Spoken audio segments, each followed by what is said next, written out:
감기가 창궐을 해가지고 병원도 환자들로 넘쳐난다 그러고, 저도 웬일인지 올해는 참 잘 버틴다, 감기 없이 참 잘 버틴다 했는데, 그래도 감사한 거는 독감이 아니라 그래도 콧물 감기라서 감사하고 있습니다.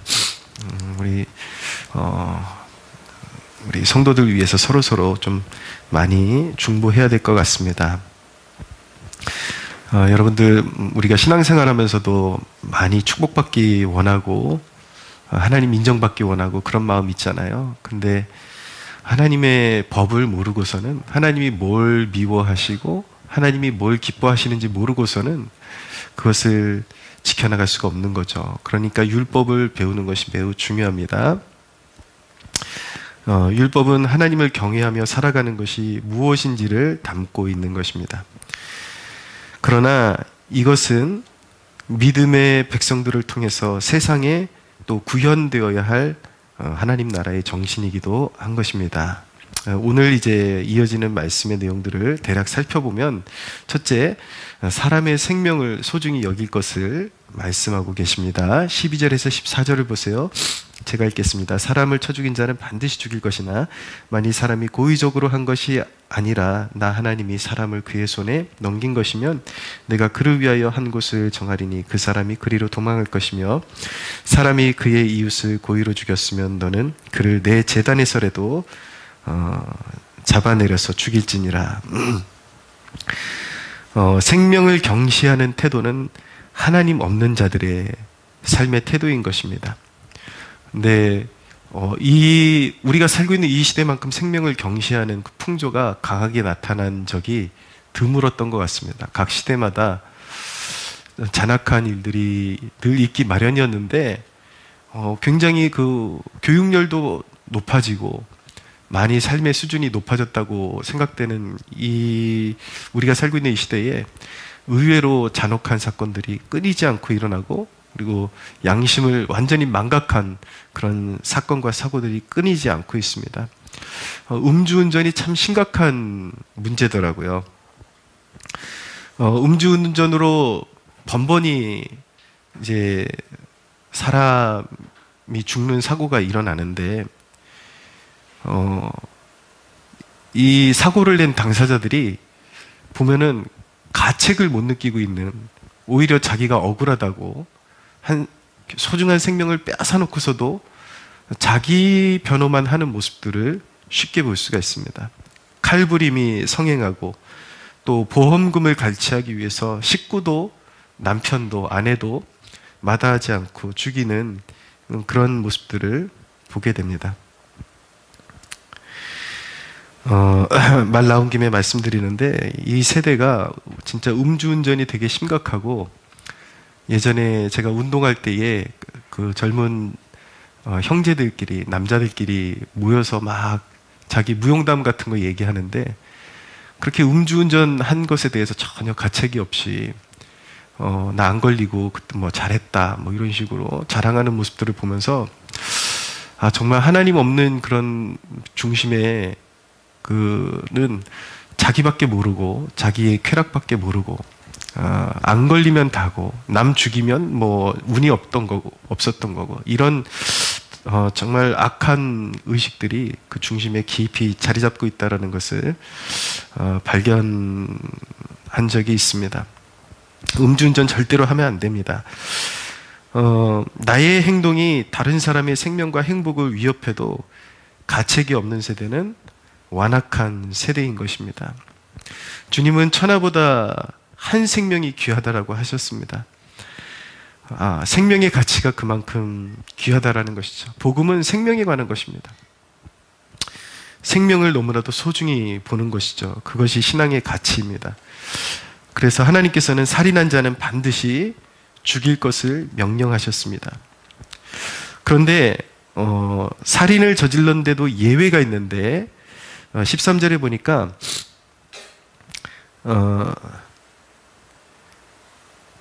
고의로 한 것이 아닐 때, 하나님이 어떤 특별한 뜻이 있어서 어떤 사람을 넘겨줬는데, 예를 들어서 이제 신명기 같은 데 보면은 이렇게 도끼질하다가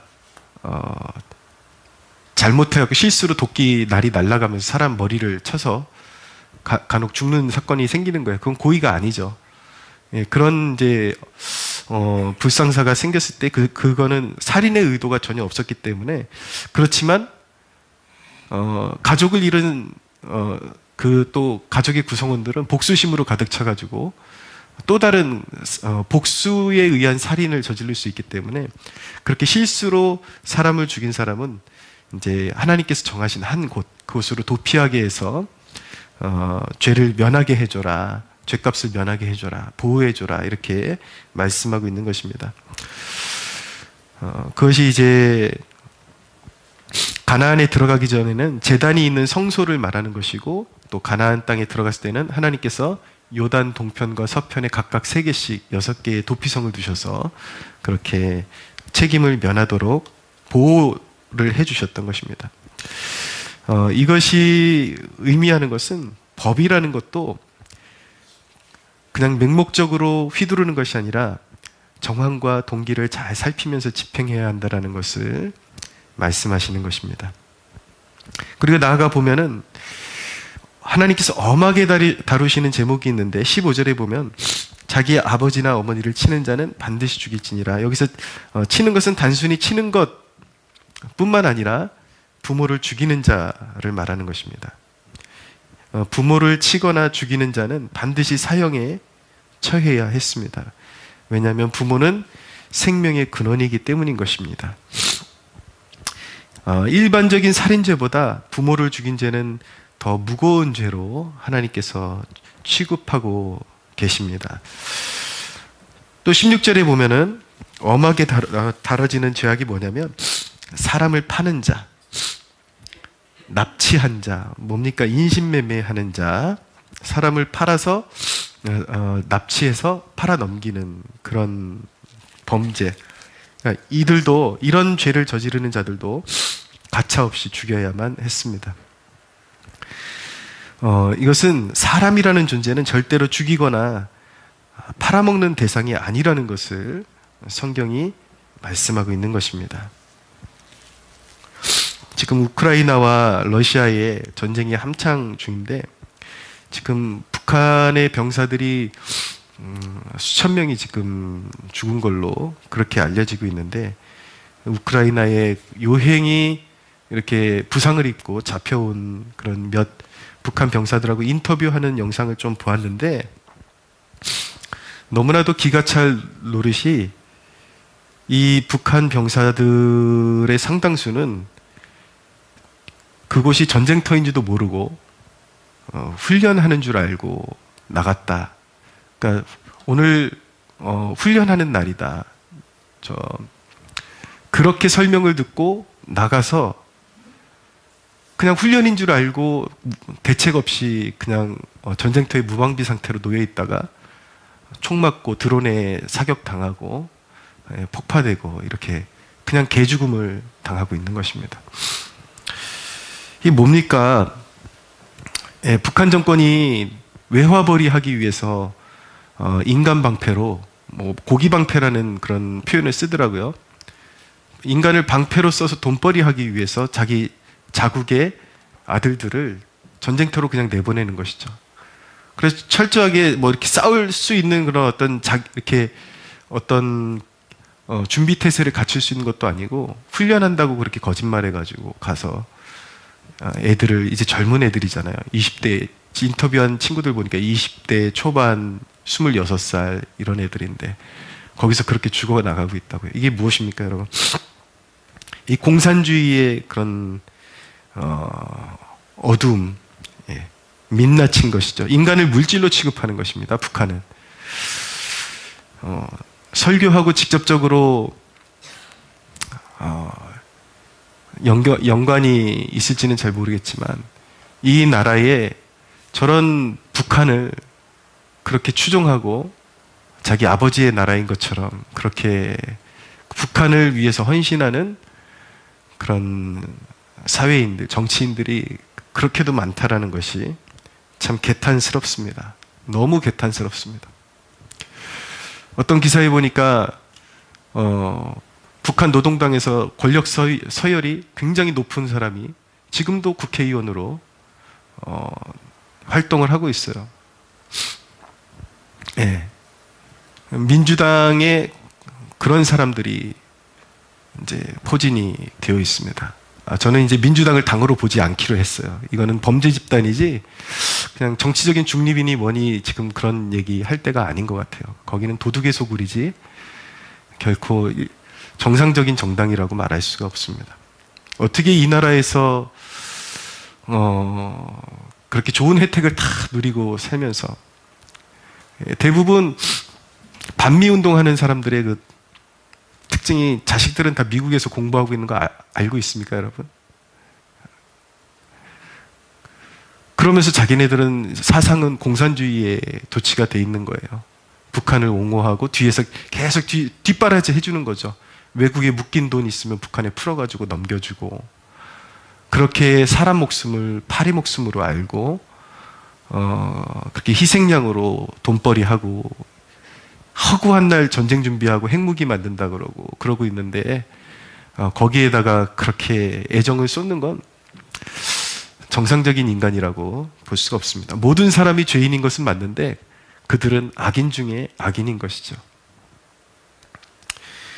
이렇게 사람의 생명을 소홀히 여기는 것은 그런 정말 하나님께서 악하게 보시는 그런 모습인 것입니다. 그래서 하나님은 하나님의 백성들에게 사람의 생명을 소중하게 여겨라. 그렇게 요구하고 계신 것입니다. 두 번째로 해를 입힌 것은 보상해야 함을 말씀하고 계십니다. 책임 있는 사회를 강조하시는 대목입니다. 19절을 보세요. 지팡이를 짚고 18절부터 보겠습니다. 사람이 서로 싸우다가 하나가 돌이나 주먹으로 그의 상대방을 쳤으나 그가 죽이지 않고 자리에 누웠다가 지팡이를 짚고 일어나 걸으면 그를 친 자가 형벌은 면하되 그간의 손해를 배상하고 그가 완치되게 할 것이니라. 사람을 쳤어요. 싸우다가 해를 입혔으면 그가 이제 그동안에 일을 못했을 거 아니에요. 그러면 그간의 해를 입은 것에 대한 손해배상을 해줘야 된다라는 말씀입니다. 손해를 입히고도 상대한테 책임을 떠넘기려는 것이 인간의 그런 어떤 기본적인 성향이 있습니다. 그러나 하나님께서는 그러한 태도도 미워하신다. 그것은 악한 짓이다 라는 것을 말씀하고 있습니다. 20절에서 21절에 보면은 사람이 매로 그 남종이나 여종을 쳐서 당장에 죽으면 반드시 형벌을 받으려니와 그가 하루나 이틀을 연명하면 형벌을 면하리니 그는 상전의 재산임이라. 오늘날 우리 시대에서 이 말씀을 읽으면 조금 거부 반응이 일어날 수도 있어요. 인간을 이렇게 물건 취급하는 것 같은. 그러나 이제 당시 상황의 배경에서 이 하나님의 말씀도 적용이 예수님께서 오시고 성령께서 임하시고 시대적으로 예수님의 정신을 점점 발전시키면서 사회나 정치계에 이렇게 확장시키고 적용시키면서 인권을 더 이렇게 확보해 나가는 거죠. 그러나 이 시대는 완전히 고대의 그런 시대니까 그 시대의 배경으로 이해를 해야 되는데 사람을 물건처럼 다루는 것 같지만 사실은 이 대목은 20절은 종의 인권을 나름대로 확보하기 위한 그런 것이었고 그 다음에 21절은 또 상전된 사람의 재산권을 동시에 보호하기 위해서 인권과 재산권을 동시에 보호하고자 하는 이 절충안으로 성경학자들은 보고 있습니다. 22절 보시면 사람이 서로 싸우다가 임신한 여인을 쳐서 낙태하게 하였으나 다른 애가 없으면 그 남편의 청구대로 반드시 벌금을 내되 재판장의 판결을 따라 낼 것이니라 라고 말씀하고 있습니다. 무언가를 하다가 아니면 다투다가 상대가 어떤 정신적인 물질적인 피해를 입어요. 그러면 하나님의 자녀들은 반드시 거기에 상응하는 보상을 해 주어야 한다 라는 교훈을 주고 있는 것입니다. 우리가 좀 이 건물에서 이제 예배 드리는데 좀 애로사항이 있어요. 바로 위층이 음악학원이기 때문에, 피아노 소리는 뭐, 어떻게 해서든 참을만 한데, 피아노 소리도 유난히 다른 건물보다 좀 크게 들리는데, 그거는 제가 뭐, 음악학원에다가 그걸 하지 말라 그럴 수는 없잖아요. 그건 저 사람들도 어쨌든 자기 일을 하고 살아야 되니까 그런 건 이해하고 이제 견디고 세월을 견뎠는데 어느 날 갑자기 드럼이 등장하기 시작하더니 건물을 막 진짜 뽀사 제끼기 시작하면서 정신을 진짜 여러분 어떤 진짜 음악을 클럽처럼 팡팡하게 틀어놓고 한 2시간 연습을 연달아 하잖아요. 누군가가. 그러면 혼이 쫙 빠집니다. 기력이 쫙 빠지고 막 고문당하는 것 같아요. 그래서 그렇게 소음을 제가 그래도 이웃이라는 그런 생각 때문에 2년을 아무 말도 안 하고 참았어요. 2년을 참다가 최근에 한 2~5달 전에 여기 원장님 좀 모시고 제가 2년을 참았는데 이웃끼리 정말 이런 얘기하는 거 원치 않았는데 정말 여기 고통이 너무 심하다. 거기 기본적인 좀 방음을 해주셨어야 되는데 건물에 취약점도 있고 또 방음을 워낙 안 하신 것도 있고 그래서 여기서 견디기가 너무 힘들다. 근데 그랬더니 돌아오는 반응이 결론은 그것이었습니다. 우리가 그렇게 컴플레인 하는 것 자체가 자신들의 영업을 왜 방해하느냐 우리를 그렇게 이제 반응을 하는 거예요. 그러더니 더 놀라운 사실은 드럼이 한 대였는데 지금 위치를 이렇게 추산해 보니까 한 3군데로 늘은 것 같아요. 위치가 그래서 그런데 그게 보편적인 어떤 사람의 성향일 수 있거든요. 어쩌면 그런 모습이 저와 여러분들 안에도 있을 수가 있다라는 거예요. 자기중심적으로 어떤 사안을 보게 되니까 다른 사람들한테 해를 주면서도 자기가 피해자라고 생각하며 살아가는 것, 그것이 바로 인간의 어떤 죄성에서 나오는 아주 본질적이고 좋지 않은 그런 성향이라고 말씀드릴 수가 있습니다. 그러나 하나님의 말씀이 우리에게 교훈하는 것은 무엇이냐면 나로 말미암아 그 누군가에게 정신적이고 또 육신적인 물질적인 피해를 주었다면 보상해 주는 것이 응당 맞다라는 것을 교훈하고 있는 것이죠. 근데 이 본문에서 배우는 아주 중요한 원리는 무엇이냐면 죄인은 반드시 대가 지불을 요한다라는 걸 배우게 됩니다. 죄를 지으면 반드시 응당의 대가를 치르게 됩니다. 그런데 단지 사회적으로 우리는 바라보는 사람들이 아니라 영적으로 바라보는 사람들이잖아요. 근데 사회적으로 어떤 죄를 지었을 때 그 책임을 다해야 되고 대가를 지불해야 하는 것처럼 영적으로 더 중요한 원리를 여기서 우리가 깨달아야 되는데 바로 영원한 심판이 있다라는 것입니다. 회개하지 않는 죄에 대한 영원한 심판이 있다. 한 번 죽는 것은 사람에게 정해진 것이요 그 후에는 심판이 있느니라 라고 말씀하는 거죠. 우리는 단지 사회적인 책벌을 두려워하는 사람들이 아니라 하나님의 영원한 심판을 고려하면서 우리는 하나님의 뜻이 무엇인가를 우리는 고민하고 하나님의 말씀에 심도 있게 순종하려는 태도를 가져야 하는 것입니다. 자, 세 번째 보면은 23절 이하를 보세요.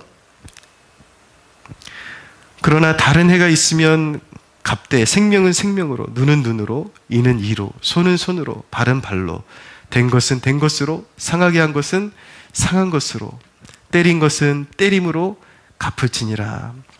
이걸 이제 우리가 뭐라고 말하냐면 동해보복법이라는 표현을 씁니다. 그러니까 자기가 해를 입은 것을 같은 해를 주어서 갚아준다라는 뜻을 가지고 있는 거예요. 어떻게 보면 되게 잔악한 것 같죠. 잔인한 것 같죠. 그러나 나름대로 여기 사회의 안녕과 평안과 질서를 유지하고자 하는 하나님의 뜻이 여기에 있는 것입니다. 사람이 당하면 항상 그대로 갚아주거나 덜하게 갚아주는 경우는 흔치 않습니다. 사람이 마음에 어떤 상처를 입으면 갑절로 갚아주고 싶어 하죠. 마음에 어떤 스크래치가 나면 더 독한 말로 갚아주고 싶어 하고, 한 사람이 죽으면 그 집안을 아예 쑥대밭으로 만들어서 10사람을 죽이고 싶어 하는 것이 인간의 마음이죠. 그래서 하나님께서 그런 어떤 악순환, 그 악의 서클을 방지하시기 위해서 손은 손으로, 이는 이로, 발은 발로, 생명은 생명으로 그렇게 딱 해를 받은 만큼만 갚아서 더 이상 복수하고 원한을 갚는 것이 사회적으로 확장되지 않도록 하나님께서 막으시기 위해서 이런 제도를 하나님께서 시행하게 하신 것입니다. 여러분, 이 전체 본문을 아우르면서 여기서 우리가 가슴에 새겨야 할 영적 교훈 두 가지를 제가 말씀드리겠습니다. 여기가 중요합니다. 여기가 첫째는 율법은 죄를 억제하는 것이지 구원할 능력은 없다라는 것을 생각해야 합니다. 하나님께서 율법을 주신 궁극적인 목적이 인간이 선하다면 그런 하지 말라는 금지하는 율법을 주시지 않았을 거예요. 디모데전서 1장 9절에는 이런 말씀이 있습니다. 알 것은 이것이니 율법은 옳은 사람을 위하여 세운 것이 아니요 오직 불법한 자와 복종하지 아니하는 자와 경건하지 아니하는 자와 죄인과 거룩하지 아니하는 자와 망령된 자와 아버지를 죽이는 자와 어머니를 죽이는 자와 살인하는 자며 음행하는 자와 남색하는 자와 인신매매하는 자와 거짓말하는 자와 거짓맹세하는 자와 기타 바른 교훈을 거스르는 자를 위해서 하나님께서 죄를 억제하시기 위해서 율법을 세우신 것이다. 그러니까 율법 자체에는 그것은 사회적인 질서를 유지하는 힘은 있지만 우리의 영혼을 구원으로 이끌어가는 능력은 거기엔 존재하지 않는다라는 것을 배워야 합니다.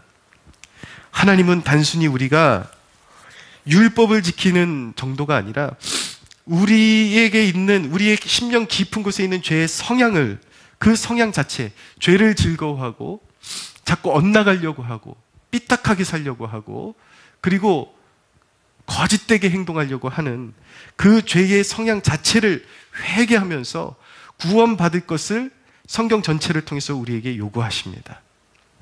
미움과 살인과 시기하는 마음으로 가득했던 그 본성에 변화가 일어나야 하는 것입니다. 단순히 뭐 하지 마라 정도가 아니라 우리의 썩어 있는 마음 자체가 완전히 갈아엎어질 것을 하나님께서는 요구하고 계십니다. 주님이 니고데모에게 거듭나야 한다라고 말씀하셨어요. 하나님께서 우리에게 요구하시는 것은 단순히 법 조항을 지켜내는 것, 그 정도의 하나님께서는 요구하시는 것이 아니라 우리의 썩은 마음을 완전히 갈아엎어야 한다라고 말씀하고 있습니다. 그래야지 구원받는다. 거듭나야 한다. 우리의 본질 자체가 썩었기 때문에 거듭나야 한다라고 우리 세대에 요구하시는 것입니다. 하나님은 우리가 져야 할 죄책, 그러니까 죄의 결과물, 영원한 심판, 형벌, 이것을 그 아들의 예수 그리스도의 십자가를 통해서 그 십자가에 못 박으셨습니다. 할렐루야. 여러분, 조금 뉘우치는 것으로는, 하나님의 율법을 보고 조금 뉘우치는 것으로는 안 돼요. 절대 살 수 없어요. 영원히 살 수 없어요. 거듭나야 합니다. 우리의 마음의 본질 자체가 통째로 바뀌어야 합니다. 너무나도 이기적이고 자기 멋대로 살고 싶어하고 너무나도 세상 중심의 그런 가치관 자체가, 썩어있는 가치관 자체가 완전히 새 사람으로 바뀌어야 합니다. 거듭나야 하는 것이에요. 어떻게 거듭납니까? 처절히 내가 이것만 좀 지키면 선해지겠지. 아니면 내가 그래도 도덕적으로 신호등도 잘 지키고 그러니까 나 정도면은 그래도 괜찮겠지가 아니에요. 처절히 내 성향 자체가 하나님의 뜻과 반대되는 성향을 가지고 있다는 걸 처절히 깨닫고 내가 죄인임을 깨닫고 오직 예수 그리스도만이 살 길임을 깨닫고 예수님을 영접할 때에 진정으로 마음에 모시어 드릴 때에 불의한 옛사람의 내 안에 있는 그런 불의한 옛사람의 죽음을 경험하게 되고 새로운 생명으로 다시 태어나게 되고 영원한 삶을 얻게 되는 것입니다. 할렐루야. 여러분, 지금의 그 모습 그대로를 회개하지 않으면 형벌받을 수밖에 없는 죄인임을 깨달아야 하는 것입니다. 하나님께서는 요거 조금 지켜서 구원에 이르라 그렇게 말씀하지 않으세요. 완전히 변해야 된다. 완전히 성품 자체가 변해야 된다. 본질이 변해야 된다. 속사람 자체가 완전히 갈아엎어져야 한다는 것을 말씀하고 있는 것입니다.